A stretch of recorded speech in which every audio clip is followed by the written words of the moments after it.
તો લોથલ પહોંચ્યા છે પ્રધાનમંત્રી Narendra Modi. National maritime heritage પ્રોજેક્ટનું નિરીક્ષણ તેમણે કર્યું। 4500 કરોડના ખર્ચે તૈયાર થઈ રહ્યું છે મેરીટાઈમ હેરિટેજ કોમ્પ્લેક્સ। ત્યારે પ્રોજેક્ટના નિરીક્ષણ ઉપરાંત અધિકારીઓ સાથે તેમણે ચર્ચા પણ કરી હતી।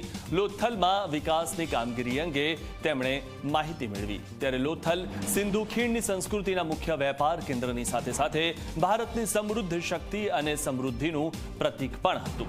આ ઐતિહાસિક સિંધુ સંસ્કૃતિના ઇતિહાસના સાક્ષી સમા લોથલમાં ભારતના ભવ્ય દરિયાઈ વારસાને દર્શાવતું નેશનલ મેરીટાઈમ હેરિટેજ કોમ્પ્લેક્સ નિર્માણ પામી રહ્યું છે।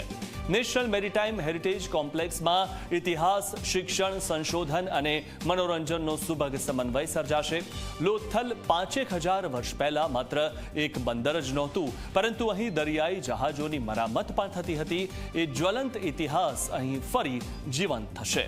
આધુનિક ટેકનોલોજી થકી ભવ્ય દરિયાઈ પ્રાચીન વારસાની અનુભૂતિ કરાવવામાં આવશે। ત્યારે આ હેરિટેજ કોમ્પ્લેક્સ લોકો માટે એક પ્રવાસન સ્થળ ઉપરાંત અભ્યાસ માટેનું કેન્દ્ર પણ બનશે। નેશનલ મેરીટાઈમ હેરિટેજ કોમ્પ્લેક્સ એક નવા આંતરરાષ્ટ્રીય પ્રવાસન સ્થળ તરીકે વિકસાવવામાં આવશે અને વિશ્વના અન્ય આંતરરાષ્ટ્રીય મ્યુઝિયમોની સમકક્ષ તેની સારસંભાળ પણ લેવામાં આવશે।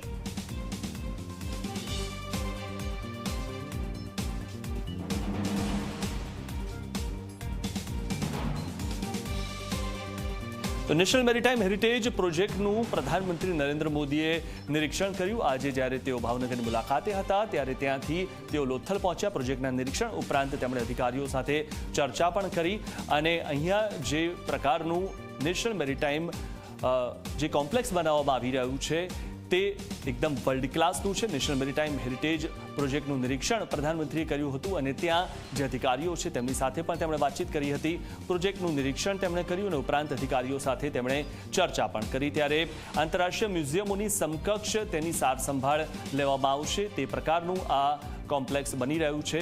અને જે રીતે વાત કરીએ તો લોથલ એ સિંધુ સંસ્કૃતિનો એક ભાગ હતું અને 5000 વર્ષ પહેલા અહીંયા જે રીતે જે સમૃદ્ધિ હતી તેવી જ સમૃદ્ધિ અહીંયા બતાવવામાં આવશે। અને જે રીતે આ દ્રશ્યો પણ જોઈ રહ્યા છો, હાલમાં તો આ બની રહ્યું છે નેશનલ મેરીટાઈમ હેરિટેજ કોમ્પ્લેક્સ, પરંતુ આ જ્યારે બનીને તૈયાર થશે ત્યારે વિશ્વ કક્ષાનું થવાનું છે।